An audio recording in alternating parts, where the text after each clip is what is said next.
بنابراین اگر دی ان ای ما تا این اندازه شبیهند، پس چرا همه مخلوقات خاکی اینقدر متفاوتند؟ برای یافتن جواب ما باید به شگفت‌انگیزترین تغییراتی که تاکنون رخ داده توجه کنیم. نهنگ‌ها و دالفین‌ها ماهی نیستند، آنها پستاندارند. حدود 55 میلیون سال قبل اجداد آنها خشکی‌ها را ترک کردند و شروع به زیستن در دریا کردند. در دانشگاه استنفورد زیستشناس دیوید کینگزلی در جستجوی راز چگونگی از بین رفتن پاهای نهنگ هاست.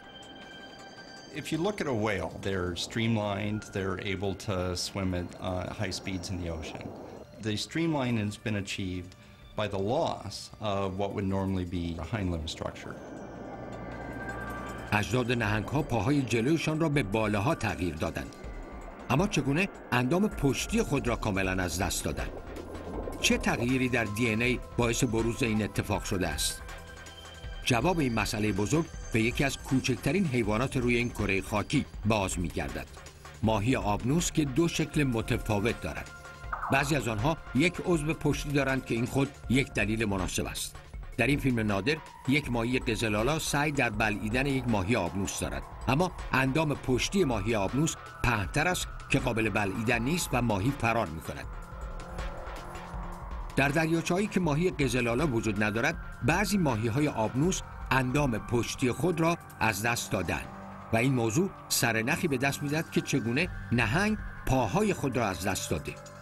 کینگزلی و گروهش در آزمایشگاه دریافتند که پیشرفتگی اندام‌های پشتی ماهی‌ها تا حد زیادی به وسیله ژنی به نام پیتکس1 کنترل می‌شده است.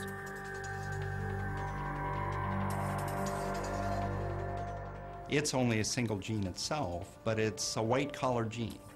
The way that a hind fin develops requires this manager gene turning on very early in development and coordinating the activity of a whole series of other genes.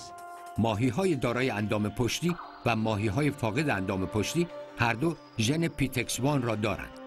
آنچه آنها را متفاوت می‌کند خود ژن نیست، بلکه تکه‌ای از دی ان ای مجاور این ژن است.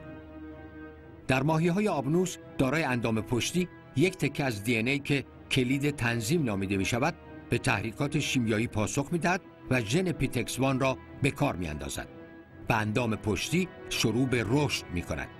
اما در ماهی‌های آبنوس فاقد این عضو تغییر کوچکی در دی ان ای روشن کردن این کلید را غیر فعال کرده و در نتیجه اندام پشتی توسعه پیدا نمی‌کند. کینگزلی و تیمش حالا در این فکرند که آنچه در ماهی آبنوس اتفاق افتاده در نهنگ نیز جریان دارد. تغییری کوچک در دی ان ای در کلید تنظیم در اجداد نهنگ‌ها ژن پیتکس1 را از مدار فعالیت خارج کرده است. این امر می توانست موجب متوقف کردن رشد پاهای پشتی آنها نیز بشود. کشف این کلید نشان می‌دهد که چگونه یک گونه خود را به گونه دیگر تبدیل می‌کند. این امر همچنین توضیح می‌دهد که چرا ژن‌های حیوانات تا این حد مشابه‌اند. One extreme point of view is that basically all the animals, you know, from the simplest worms right up to humans, have more or less the same complement of genes. What has happened that makes all these animal groups so very different from one another is that the genes are deployed in different ways. علم جدید ژنتیک نشان می‌دهد که تکامل سریعتر و آسانتر از آنچه که دانشمندان تصور می‌کنند اتفاق می‌افتد. بیش از 140 سال مردم به تئوری داروین حمله می‌کردند، اما با نگاهی به مدارک موجود در می‌یابیم مخالفت نمی‌تواند جایی داشته باشد. علم ثابت کرده است که یکی پس از دیگری اشتباه می‌کردند. مدارک آنقدر محکمند که کارآمدترین کارشناسان نیز حالا این تئوری را به عنوان یک حقیقت می‌پذیرند. Was Darwin wrong? You're serious. Was Darwin wrong? He was one of the first people with the intelligence and imagination to get it right. All of this information, this vast crush of knowledge, has vindicated Darwin in general, in particular, specifically, and every other way. There's always going to be things we don't know about nature. But what we know is so profound and so elegant and shows us so dramatically how evolution happened, including our own evolution, that it's an inescapable fact. انتخاب طبیعی نه تنها تنوع غنی دنیای طبیعی را توضیح می‌دهد، بلکه تنها راه توزیع عقلانی و منطقی برای آن است. از رنگ گلها تا باله‌های یک نهنگ.